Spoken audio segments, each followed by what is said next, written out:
Aquarius! Salamat sa pagbisita.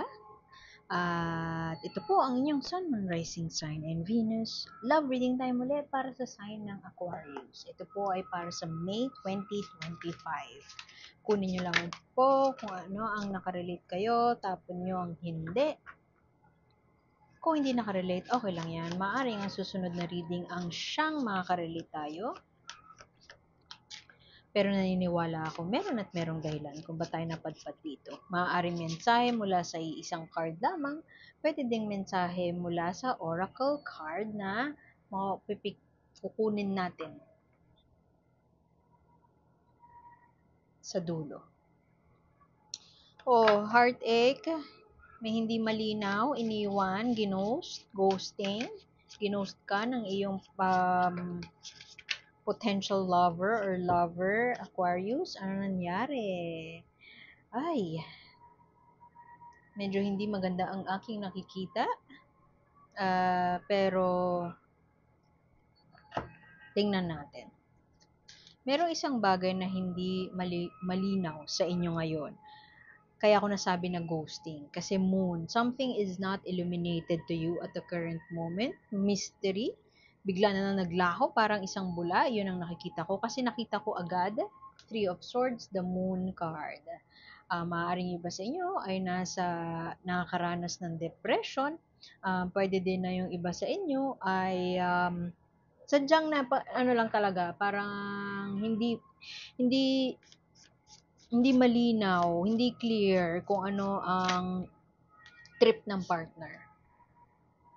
Pwede din naman ako kayo ay single at kayo ay napadpad dito.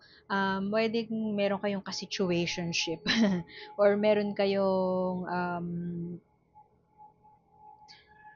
kalandian ba na ano siya, hot and cold. Hindi mo malaman kung minsan nilove bomb ka niya o minsan sobrang parang gusto niyang kausap ka pero minsan din parang pa hard to get, ganun. Alam mo yun, magulo. May magulong tao sa paligid mo. Kung meron namang presensya ng isang tao, pwede din na ikaw to, pero pwedeng ito yung ka-situationship mo or whatever. Queen of Wands. Parang ito magiging common card sa collective this season. Queen of Wands, merong isang tao na very, parang strong independent woman ang vibe niya. Alam niya kung ano yung gusto niya sa buhay. Maaaring attracted ka sa taong ito, pero sa sobrang, dami niyang ganap, pwedeng popular siya na tao, sa sobrang, pwedeng intimidating din, na sobrang alam niya kung ano yung gusto niya in life, na maaaring, na-insecure ka ba? Kasi parang hindi ka sure kung merong puwang sa buhay niya yung presensya mo. And with that said, maaaring yung iba naman sa inyo, kung hindi single or in a relationship, pasensya na po sa naririnig nyo na ingay sa paligid. Sana hindi ganun kalakas, pero pasensya na po. Yung momentum mawawala kapag pinost ko to or kinat ko. Seeing this card, maaari, ito kasi ay heartbreak, tapos tower pa. Lumabas pa yung tower. Ang tower, usually break up to pag sa love situation. Tower kasi, anything that is not built on a solid foundation is meant to fall down. So, yung ibang decks, Rapunzel yung ano neto eh. Pasaway, nagpaakyat ng lalaki sa tower. Nagalit yung nanay-nanayan niya. So, parang hell hath no fury, shall a woman be scorned. Ganyan na ang nangyayari dito. So, if hiwalayan, if may ano pa lang, kung single, ikaw, Aquarius, yun nga, may malabong, parang malabo, hot and cold yung ka-situationship mo. Kung in a relationship, naman, maaring rocky na ang relationship. At kung naghiwalay na, maaring ano pa rin, hindi pa malinaw sa'yo kung bakit kailangan mangyari ang mga bagay-bagay na yon. Pero regardless kung nasa ang phase ka man ng relationship, merong isang tao na alam niya na kung ano yung gusto niya in life, very dominant ang personality ng taong to, pwedeng fire sign, Aries, Leo, Sagittarius. Pero huwag kayong ma-stuck dun sa ano na yan, sa sign na yan. Basta enerhiya ito ng tao na very, pwede din cat lover siya. alam niya kung ano yung gusto niya in life. And maaari yung gusto ng tao na to ay hindi aligned dun sa gusto mo. Maaari hindi kayo aligned sa principles, sa values, o paano mag-handle ng relasyon. So, going back dun sa tower, sampal yan ni universe. Ang tawag ko dyan lagi, sampal ni universe. Sampal ni universe kasi merong mga bagay na halimbawa nakita mo na noon pa, it doesn't happen overnight eh. Halimbawa ang hiwalayan, it doesn't happen overnight. Usually, resentment na build up na ng matagal, hindi kayo magkasundo sa maraming bagay. Tapos, yung breakup, yun na lang yung parang culminating event ng incompatibility. So, matagal nyo nang hindi napapansin na hindi pa lang kayo talaga compatible. Tapos, ngayon nyo lang na-realize, hindi kayo compatible. Kasi heartache to, alam mo yun, tingin mo patay na nga siya, dinoble dead pa. So, maaaring you are in that situation dahil ginost ka, pwedeng ginost ka nga, o pwede din na maraming hindi malinaw sa'yo, alam mo yun, parang patay ka na nga inside, pinapatay ka palalo kasi nga hindi binibigay sa'yo yung information na gusto mong malaman. Pero maganda na narito ang Page of Wands kasi kumbaga looking towards the future. Meron ng urge na magsimula ulit, pwedeng ganon. Student of life, urge na parang uh, ang tawag dyan, venture into a new, parang ano yan eh, energized spirit, ganyan. New ways of seeing things, new ways of being, um, opportunity para makita ano pa yung nami-miss out mo sa life, yung ganun. Alam mo yon yung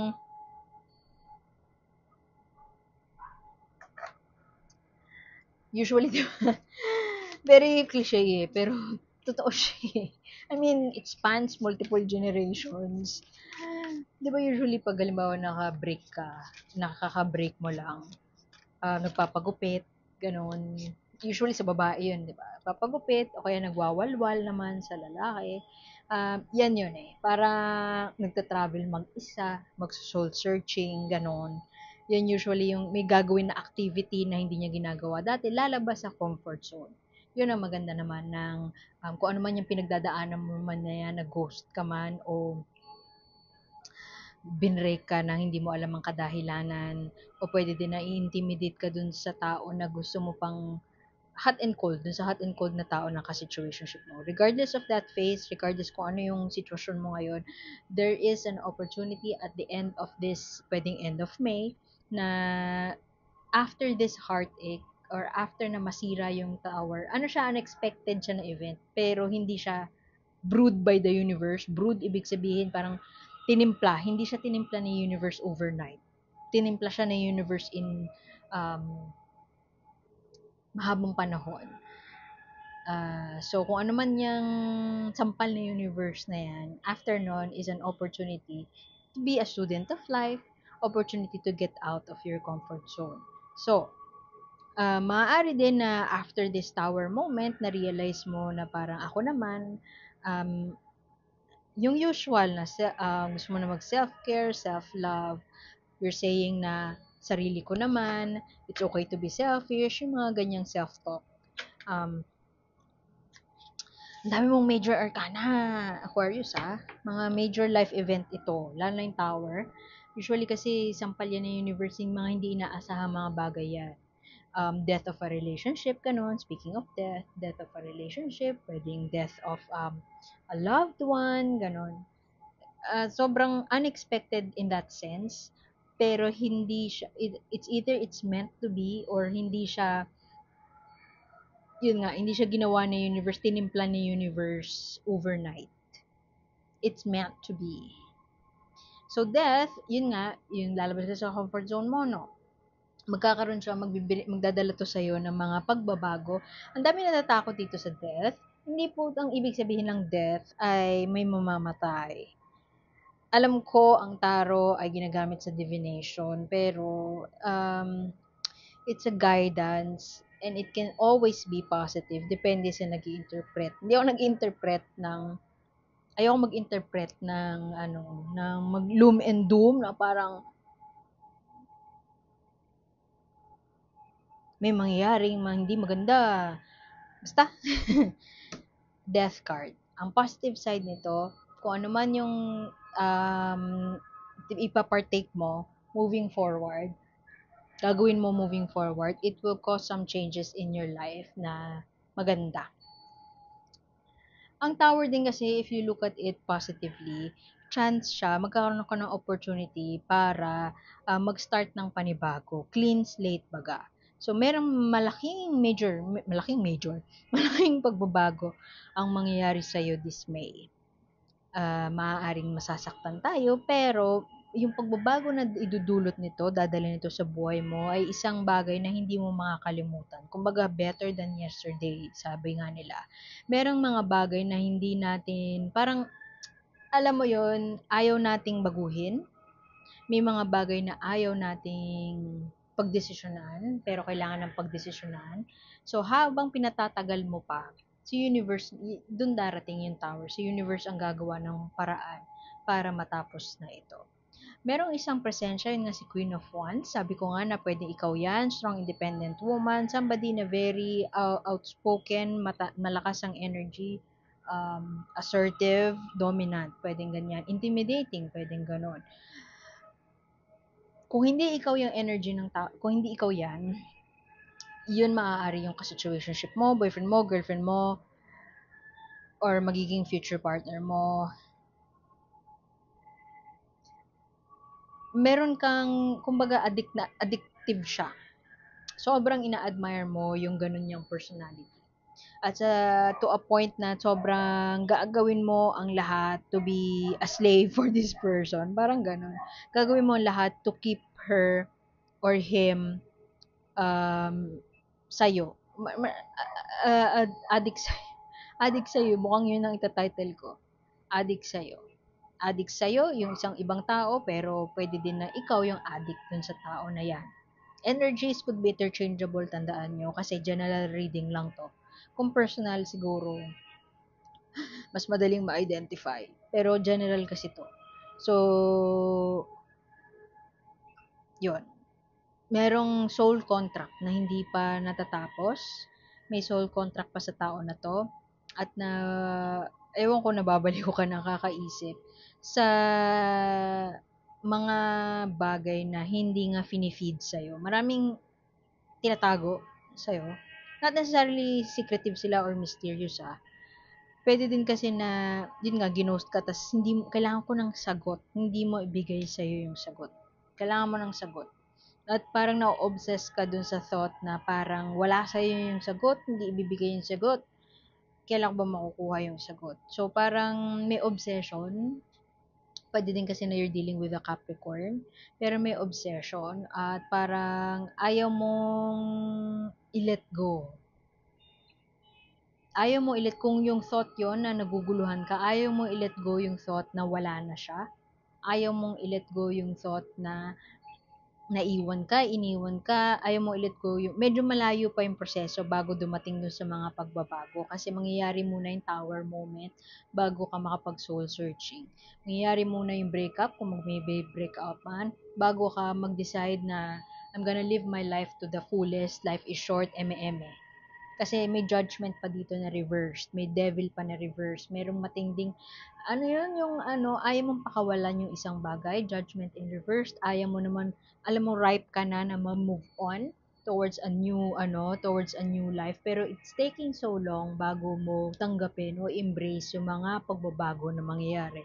O pagbabago, ayun no, tingnan mo, the full card pa in reverse, parang ripe ka na para magsimula ng panibago, pero ayaw mo pang magsimula ng panibago. Tapos ito pang na to, ito pang yokai na to, medyo may siya alluding to depression siya. Tumingin siya sa baba, malalaglag yung parang walang magalawan. Wala siyang magalawan. So, maaaring yun ang pinagdadaanan mo ngayon, Aquarius, parang litong-lito, hindi makagalaw, obsessed over a thought, ano ba nangyari, ang daming tanong na hindi masagot. At ang daming tanong na hindi masagot, nag-o-obsess ka over that fact or over that seeking answers. Yun. Yung, usually, sa isang reading, makikita mo na 1 month carry mangyari yun. Pero sa'yo parang hindi lang siya May. Medyo mahaba ang proseso. So balik ka. Baka Subscribe ka lang, baka yung next na reading, continuation, malay natin. Pero, I don't feel like isang buwan mangyayari yung makukuha mo yung sagot. Ayokong bigyan ka ng false hope. Hinahulog, wait lang. Ay, take action. Oh. You are an amazing creature. Yan ang message ito. Kung ano man yung pinagkinao-obsesan mo na gagawin ko ba ngayon, gawin mo. Kung ikaw yung magko-call it quits, kung ikaw yung makikipag-break, maybe that's the right time. Kasi with the judgment here, merong stuck eh. Merong hindi magalaw-galaw na kailangan na mangyari. Kailangan mo na mag-take ng leap of faith. Kailangan mo nang manalig at gawin na. Kung ano man yung bumabagabag sa'yo everyday na kailangan gawin. Halimbawa, i-message ko ba siya? Ganyan. Take action. Kung ano man yung sinasabi sa'yo ng kutob mo na kailangan mong gawin, gawin mo na. Kasi ang taong hindi gumagawa, kumikilos, si universe ang gagawa ng paraan para kumilos. Tower, may mawawasak. So, just because you're taking action, it doesn't mean na yung inisip mo na outcome ng action na yun ang mangyayari. Ang importante lang sa ngayon na baby steps, one step at a time. Ang importante lang sa ngayon ay take action. No matter how big or small that action is, just take it. So, iwan ko na yun doon. Aquarius, salamat sa pagbisita. Sana makita ko kayo ulit next time. Like, share, and subscribe lang po. Ako po si A, and see you soon. Bye-bye. Oops, ano lang.